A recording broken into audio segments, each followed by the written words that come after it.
Hi everyone, welcome to Tammy's Creative Cards and Crafts. I'm Tammy, and today I'm going to be doing the Beginning Basics series number 8, and this series is on paper.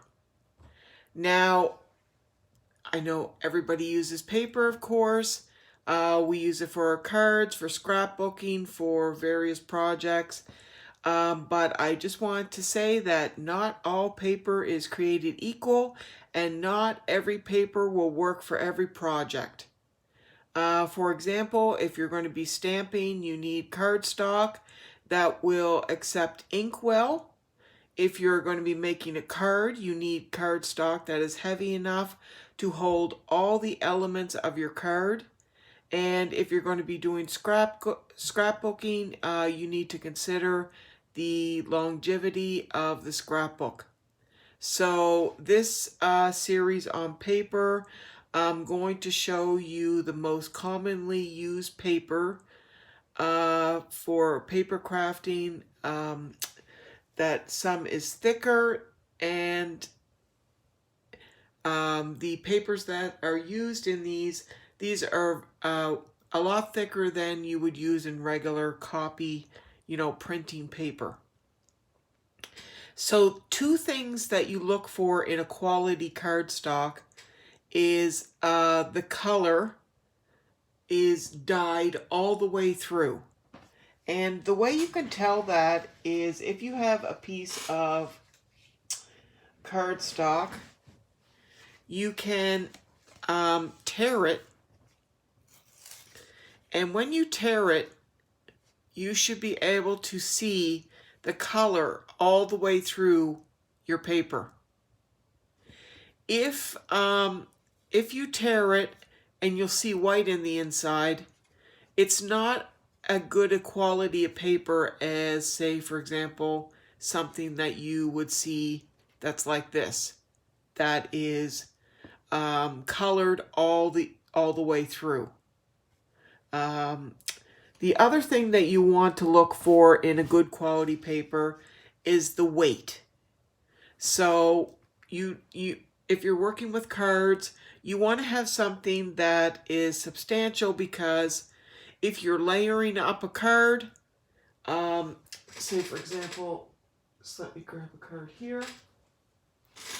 This is a card that I made the other day. Say for example this.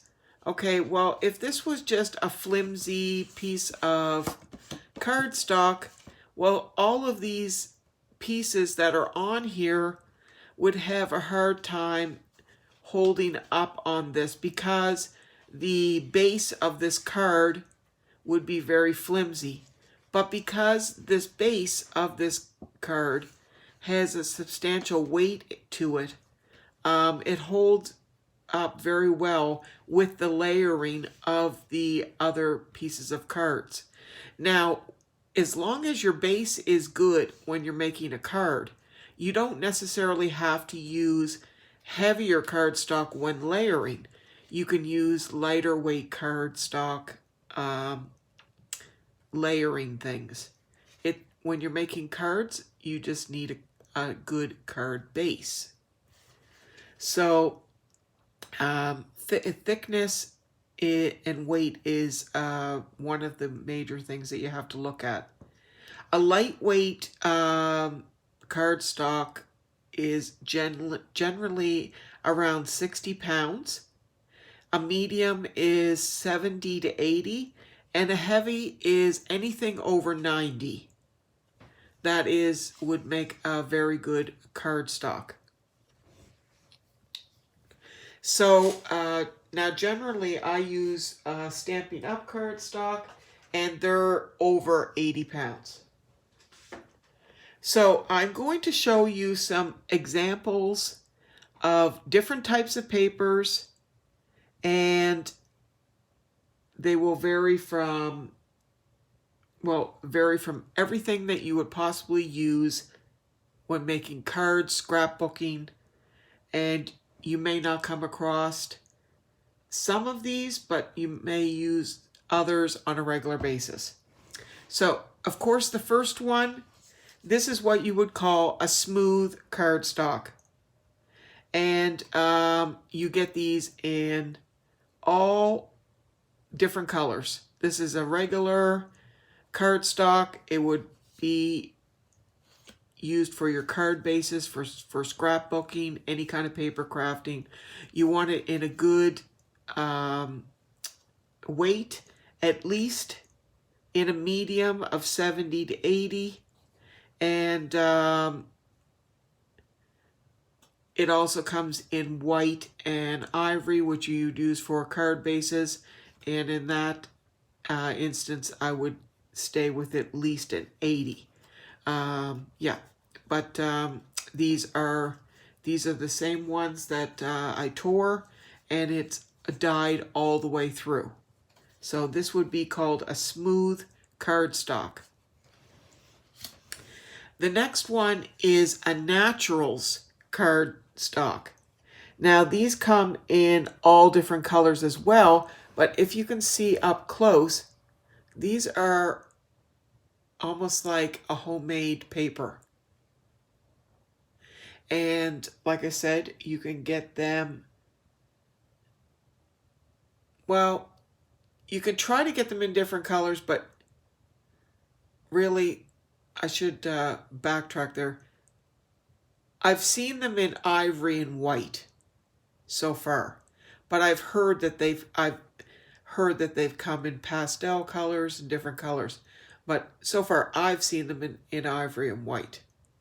And they're very nice to work with, especially if you want to have it like a natural look. It does look like homemade paper. So that is your natural cardstock.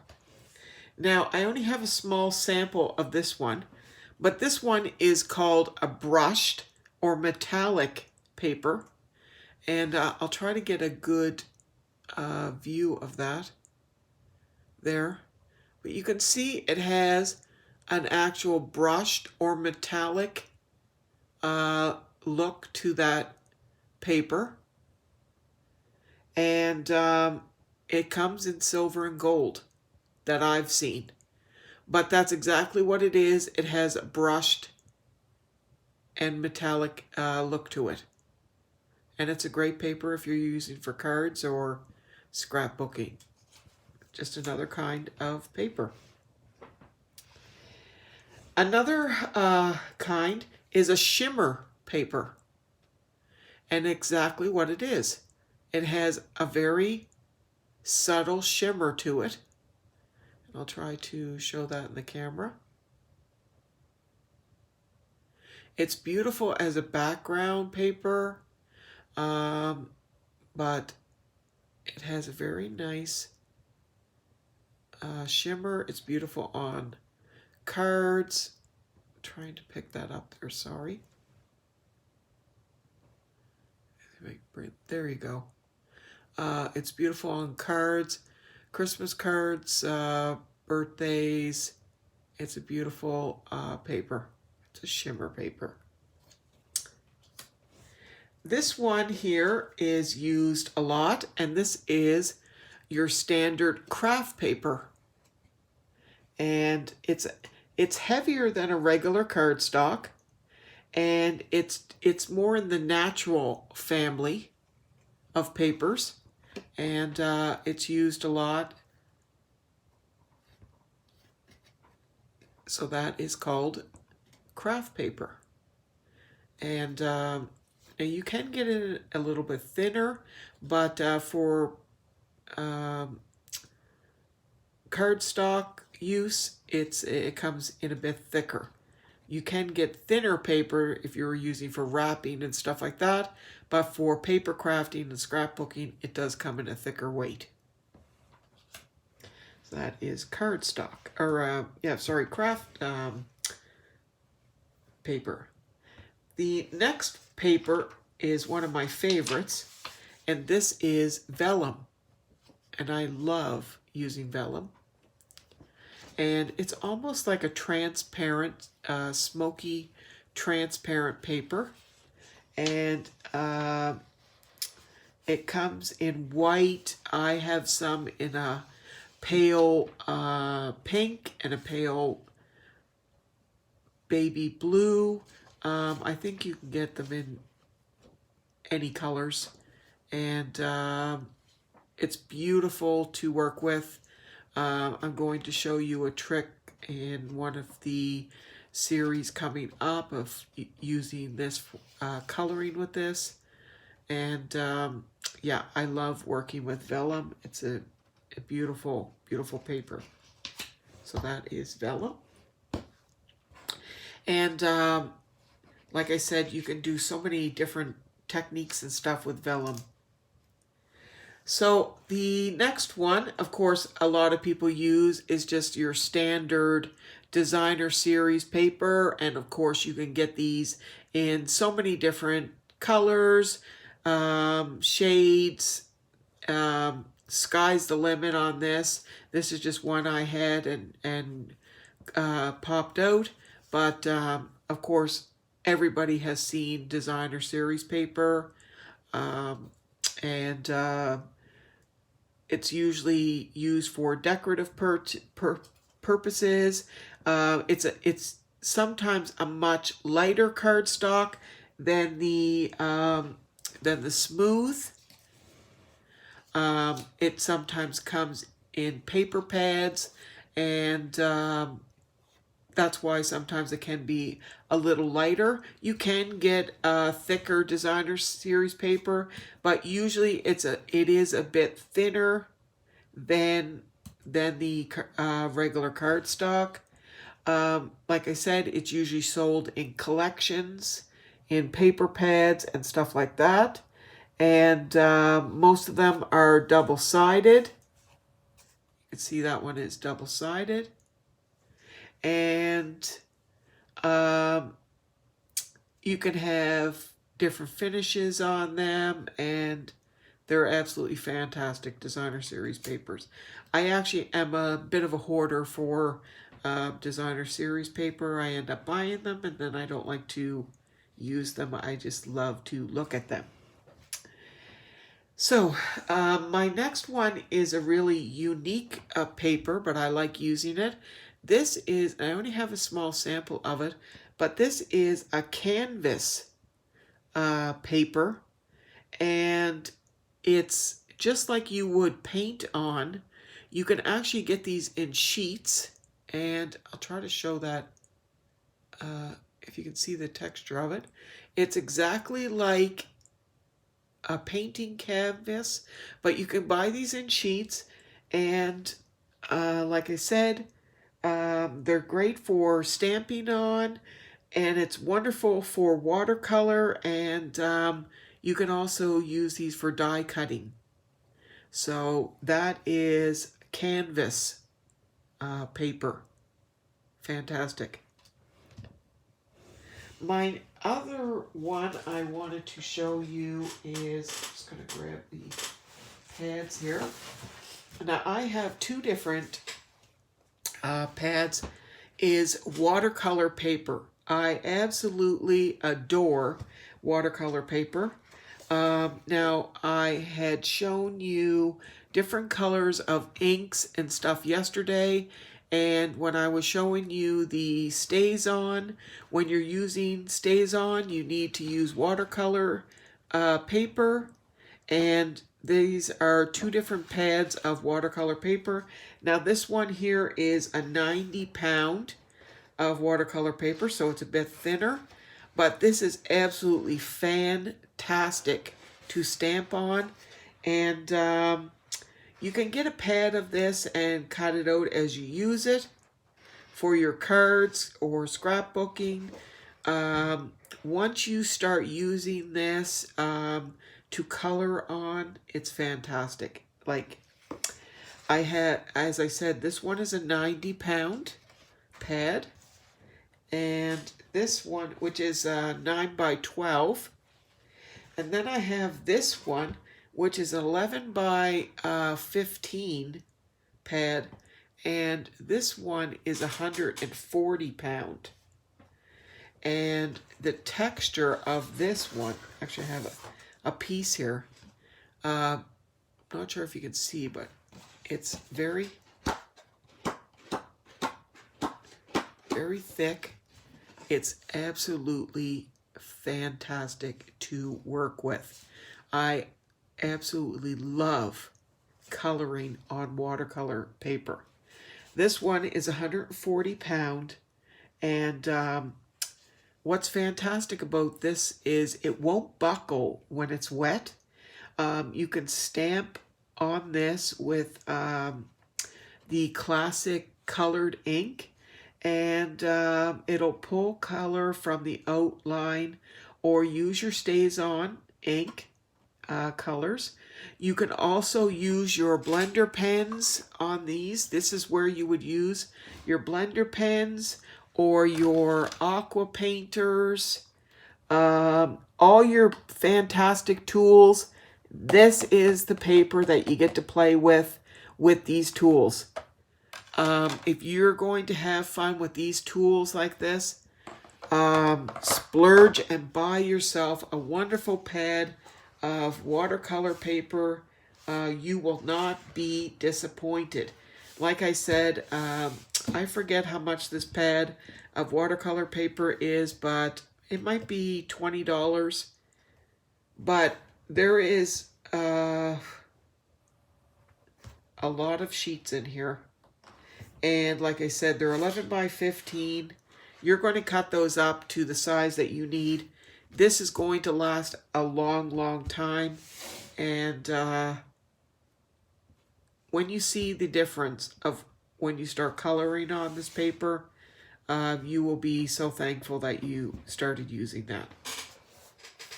So that is the watercolor paper.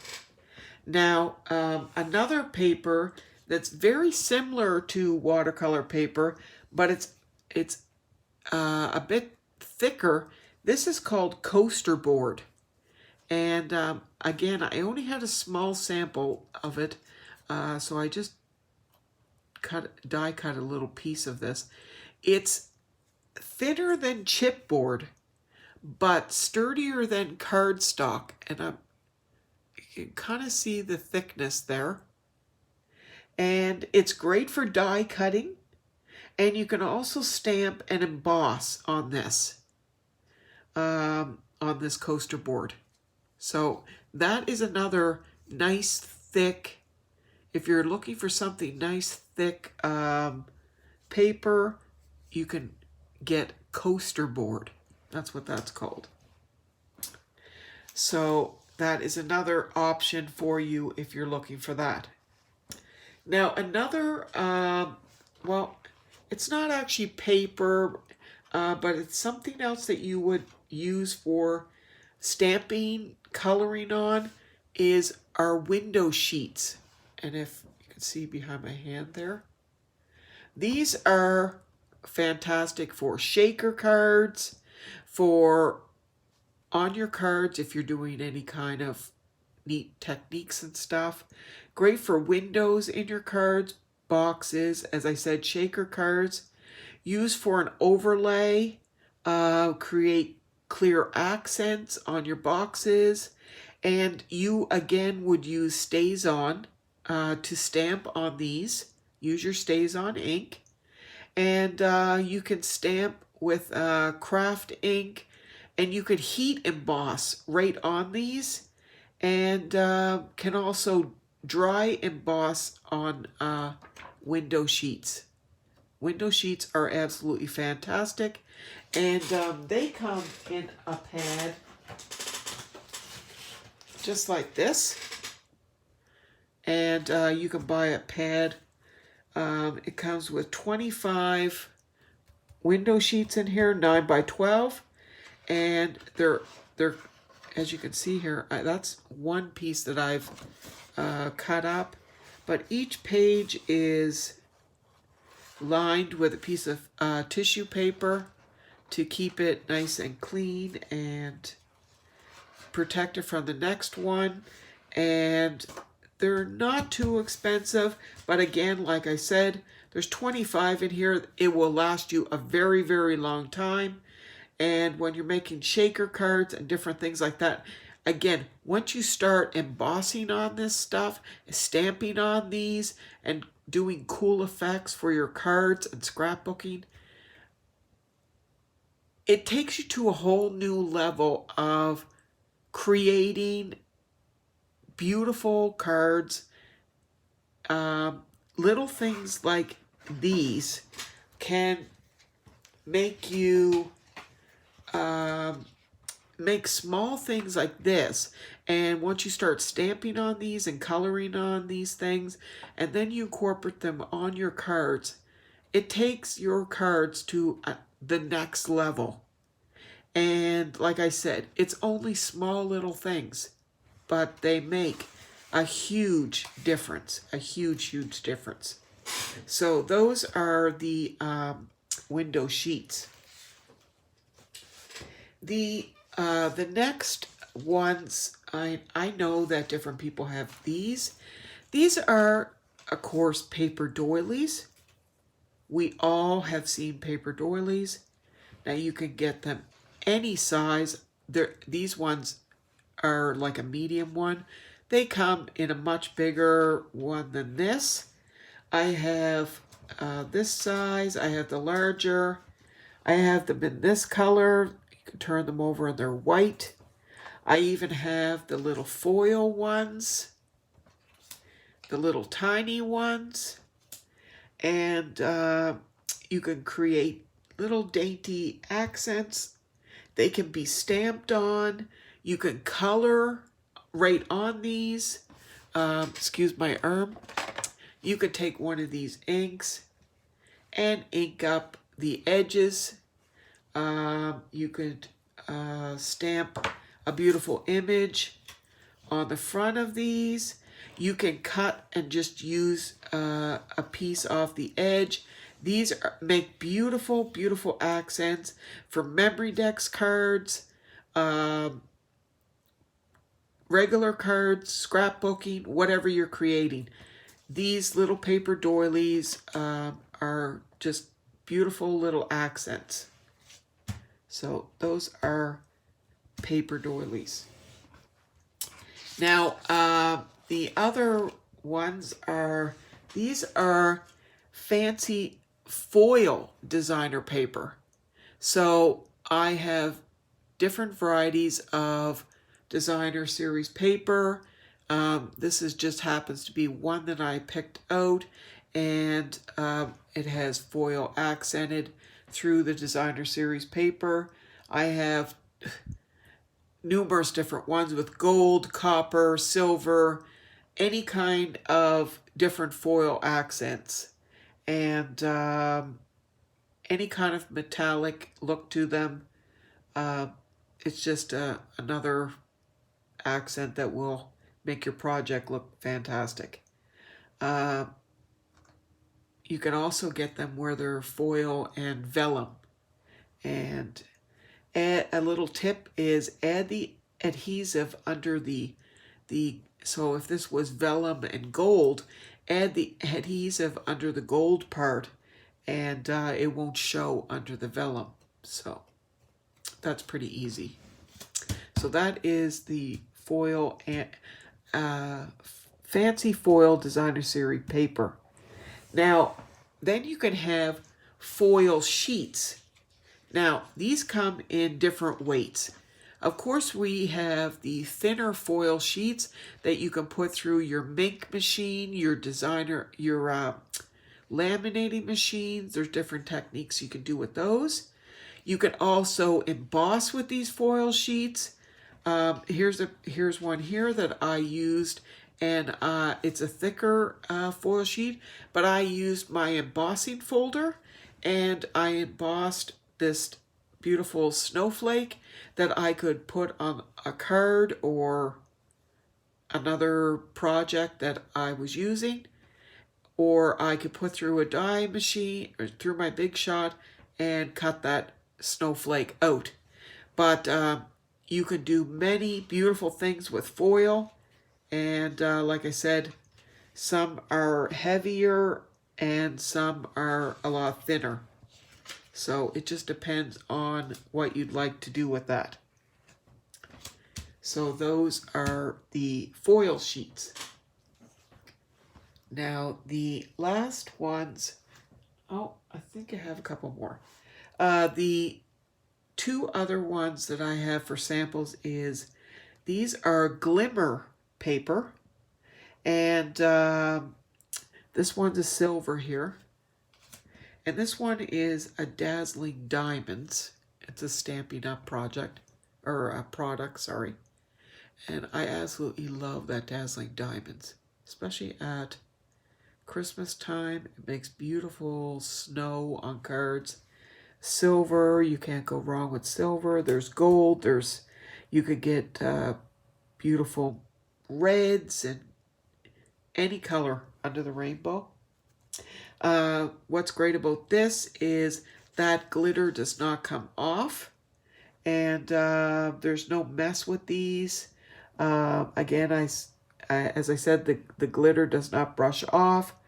And a tip, you can change color of the Glimmer paper to whatever color you'd like.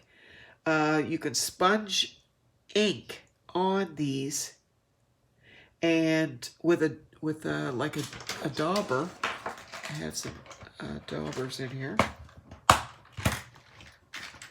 So say for example, I have a little dauber, finger dauber, and if I wanted to make this a different color, I could just take that and I can now take that beautiful Dazzling Diamonds and I can make that pink.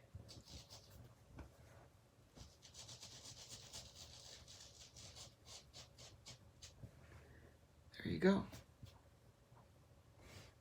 So that you can actually make that any color you like, and it still doesn't lose its beautiful glitter effect.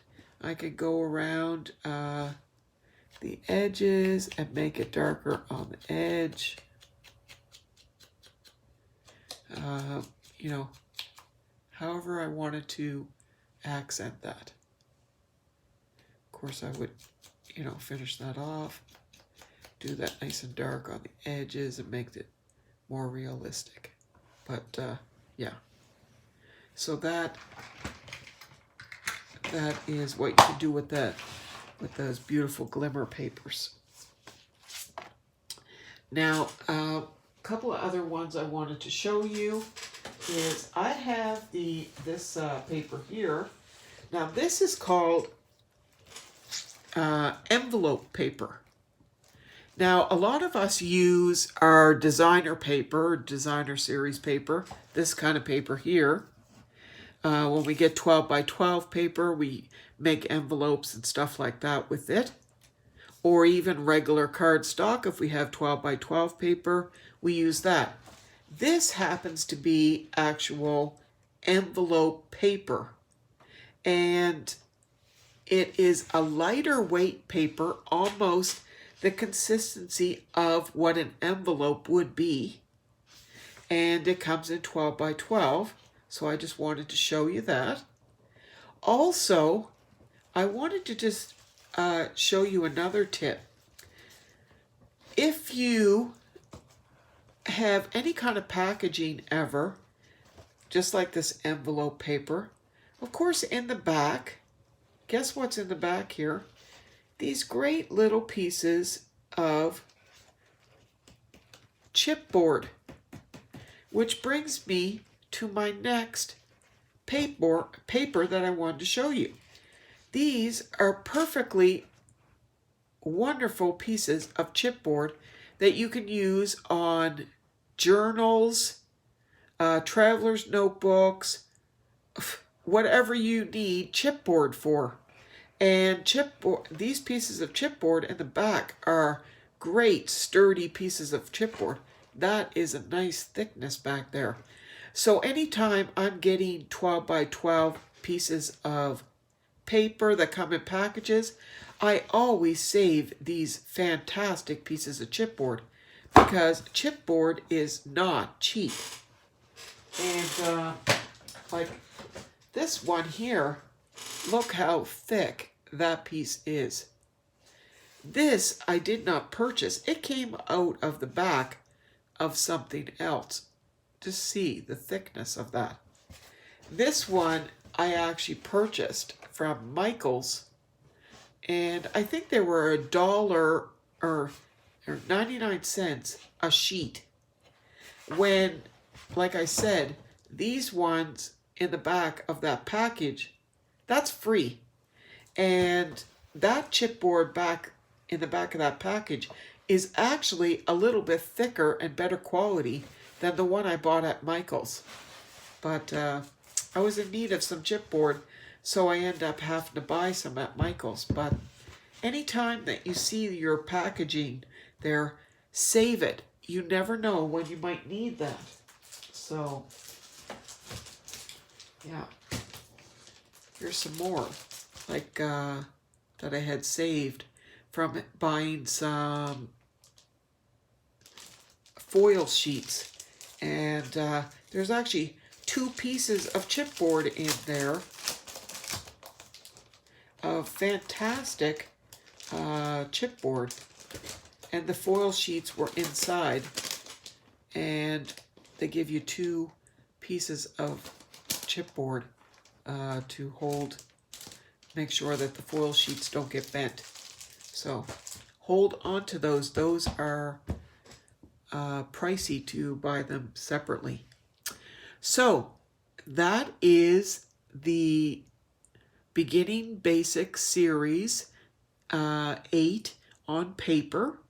And I hope that I showed you a little something that maybe you didn't know on paper, or maybe it was a refresher. I hope that everybody is enjoying this little series that I've been doing.